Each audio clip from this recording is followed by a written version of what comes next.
একটি মর্মান্তিক ঘটনা সারা বাংলাদেশের মানুষকে নাড়িয়ে দিয়েছে। রাজধানীর পল্লবীতে দ্বিতীয় শ্রেণীর শিশু রামিসাকে নৃশংসভাবে হত্যা করা, এটা শুধু আমাদের আইন শৃঙ্খলা বাহিনীর লজ্জা নয়, এটা আমাদের সারা বাংলাদেশের লজ্জা। এমন ঘটনা আমাদের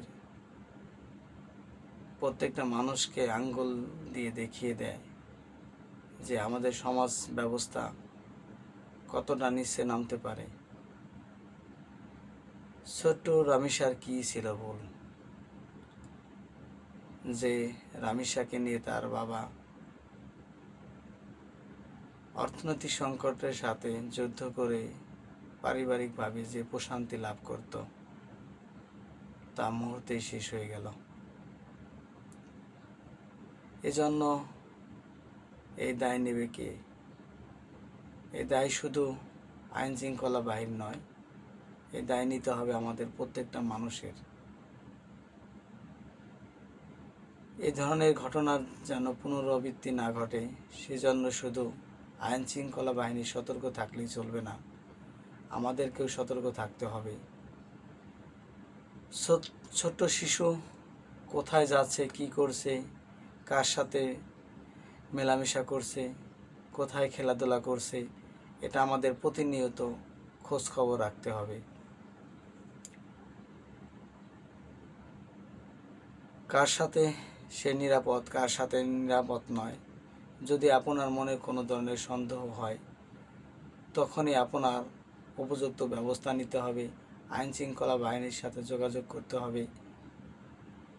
পরিবারের ছোট্ট শিশুটিকে সবসময় চোখে চোখে রাখতে হবে, যে কোনো মূল্যে তার এ ধরনের মর্মান্তিক ঘটনার পুনরাবৃত্তি যাতে না ঘটে, সেজন্য নিজেদের যে রকম সচেতন হতে হবে, আমাদের সমাজের আইন ব্যবস্থাকে আরও কঠোর হতে হবে। যতক্ষণ পর্যন্ত আমাদের সমাজের প্রত্যেকটা মানুষের মধ্যে এই পরিবর্তনটা না আসবে, দেশের আইন শৃঙ্খলা বাহিনীর মধ্যে এই পরিবর্তনটা না আসবে, ততক্ষণ না পর্যন্ত আমাদের শিশুরা নিরাপদ হবে না। এজন্য আজ ছোট্ট রামিসাকে যেভাবে নৃশংসভাবে হত্যা করা হয়েছে, এটা জাতি হিসেবে আমরা আজ লজ্জিত। এর চেয়ে বড় লজ্জা আর কি হতে পারে, যে একটা তৃতীয় শ্রেণীর শিশু নিরাপদ নয় আমাদের কাছ থেকে। আমাদের জীবনের অন্যতম বড় ব্যর্থতা, সারা বাংলাদেশের অন্যতম বড় একটি ব্যর্থতা, কিছুদিন পর পর ছোট্ট ছোট্ট শিশুগুলো আমাদের মাঝ থেকে হারিয়ে যাচ্ছে কিছু নরপিশাচ শয়তানের খোরাক হিসেবে। যাই হোক, আজকের ভিডিওটি অত্যন্ত মর্মান্তিক এবং দুঃখজনক ভিডিও। এই ধরনের ভিডিও সচরাচর আমরা কেউই করতে চাই না।